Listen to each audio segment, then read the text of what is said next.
Let's have a conversation around all those individuals that are saying that tenants need more rights here in Ontario.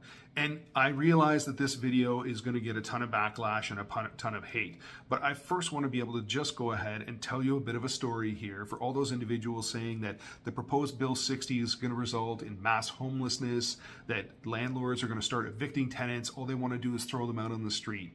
You know, the reason that landlords that they buy properties is really two things. They want to be able to offer rental units to people that want them and need them. So they provide housing, which is needed, right? Dramatically needed in our province. There's no doubt about it. Tenants need landlords and landlords need tenants. It's a symbiotic relationship. And when it's done well, it works out really, really great. But when it's slanted on one side versus the other side, one party has all the rights, the other party has none, then it ends up in a broken system, which we currently live here in Ontario. So that Bill 60, where they proposed some changes like no longer having a rollover lease, such as the province of Alberta has it, New Brunswick, Nova Scotia, these provinces all have it. They don't have record homeless numbers. They don't have record evictions. But of course, here in Ontario, it would all result in the sky falling, right? Yeah, that really makes a lot of sense. So I'm going to tell you a little story around a recent tenancy and how this all went. And I've put up a bit of a screen or a green screen here behind me where you can see some of the lovely artwork left by the tenant on the exterior on the balcony. But this particular tenant moved out at the end of October, and the tenant just decided, before the lease was up, that, hey, I'm just going to stop paying the rent because I don't want to pay the rent anymore. So that left an arrears of about $2,600. Now, we have filed the proper paperwork with the landlord-tenant board. We're waiting to be able to see if we get a hearing date. If we do get a hearing date, maybe in the next 6, 8, 10 months, we'll go to the landlord-tenant board. If we actually happen to be able to get a ruling in our favor, then it doesn't mean the tenant actually has to pay the $2,600. It means it's still on our responsibility to be able to collect those funds. So then, if we get judgment, then we'll actually have to go and get like a third-party collection agency. They'll take anywhere from like 20 to 30%. So at this point in time, the $2,600 is a bit of a write-off. Like it kind of is. But of course, me as the landlord, I'm the evil landlord, I just have to eat that, right? Because that's what's fair, right? Even though the lease said you have to pay them the rent every single month, the tenant just decided, no, I'm not going to do that. I signed a legal document. I agreed to be able to do X, Y, and Z, but I've changed my mind and I'm just not going to pay you for that. I'm pretty sure taking something without paying is called theft. I don't know. Maybe I'm completely wrong on that one, but you guys check that one out. Google it. Let's talk about the additional costs that are now going to have to happen. So cleaning bill. So the unit is in such rough shape that we're looking at anywhere from $500 to $750 for cleaning of the unit. So mold, mildew, contents, general disgustingness, not to mention the smell of cannabis because they were growing it outside in the balcony and they decided to dry it on the interior of the property. The unit stinks. Like no one would want to live there, right? It's just disgusting.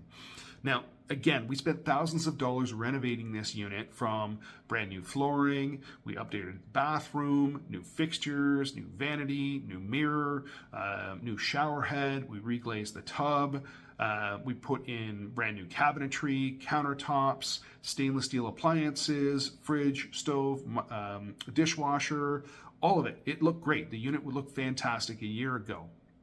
Now we're looking at probably repaint and repairs north of about $1,500. So let's just add that to the list.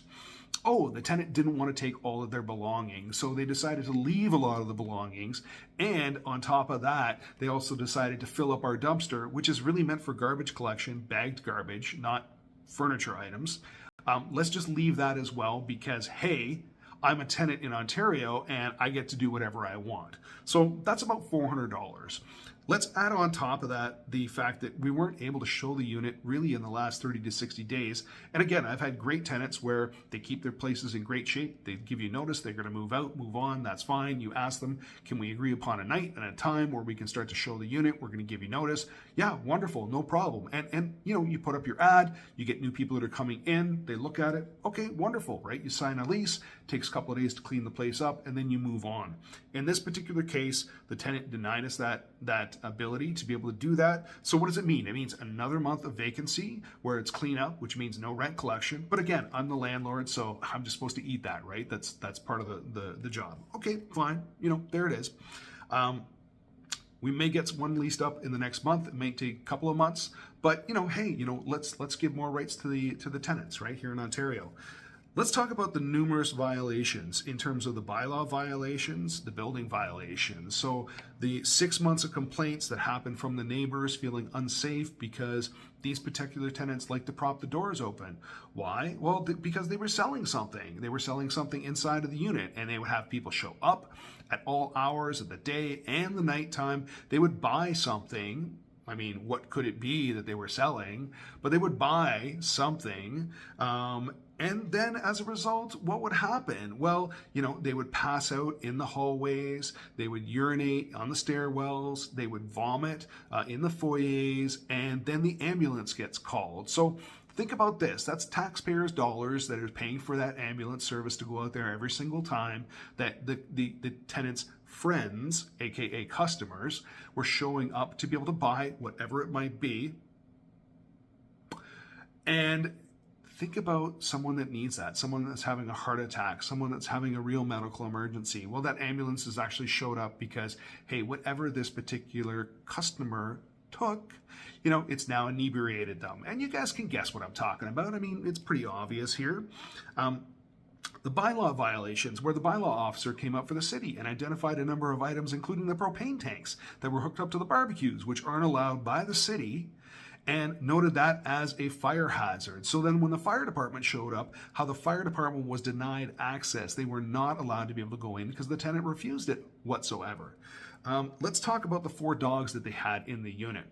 And again, bylaws require them to be licensed. None of these dogs were, but because they denied access to the unit, none of this could actually be checked and enforced. But they found it really funny and vindictive to let the dogs just leave their business all over the lawn. So increased costs, increased maintenance, increased, landscaping costs to be able to get that all done. But of course, it's really, really funny when you leave, a dog's mess everywhere. I'm a dog owner, by the way, and I always pick up what's left behind. But of course, in this particular right, hey, I'm a tenant, I can do whatever I want.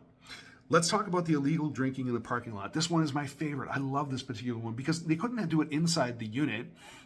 Unfortunately, it was 2 adults with a young child, and I feel horrible for the young child having to kind of be brought up in this environment, and that's not being judgmental. That's being honest. It breaks my heart. But of course, don't go ahead and invite your friends into the unit. Let's go ahead and drink in the parking lot. Let's turn on the pickup truck. Let's turn on the music after 11 o'clock at night. There's neighbors that live behind it, and let's go ahead and drink in the parking lot, which is not only illegal, but again, noise complaints and ongoing issues, and it attracts bad issues, right? You've got more and more nefarious characters that are showing up all the time. People are feeling unsafe. The people with kids that live in the building, they're not feeling comfortable anymore. All that sort of stuff. Let's talk about the time that I went to go see the tenant and see if we could, find some sort of common ground to be able to resolve the matters. Where my property management team and my superintendent, they were basically, we're tired of being verbally abused. All they do is yell and swear and curse at us all the time. The tenant seems to be inebriated a number of times. So I went to be able to say, hey, you know what, let's find some sort of resolution on the matter. Showed up, the tenant basically swore at me for almost 10 minutes, just didn't stop. Called me every single name in the book, F this, F that, F and F and F, and it just didn't stop, right? It didn't stop. I could smell the alcohol on his breath. I could smell the cannabis coming off him, right? It just never, ever stopped. But I stood there quietly, listening to the whole time, waiting for the rant to be done.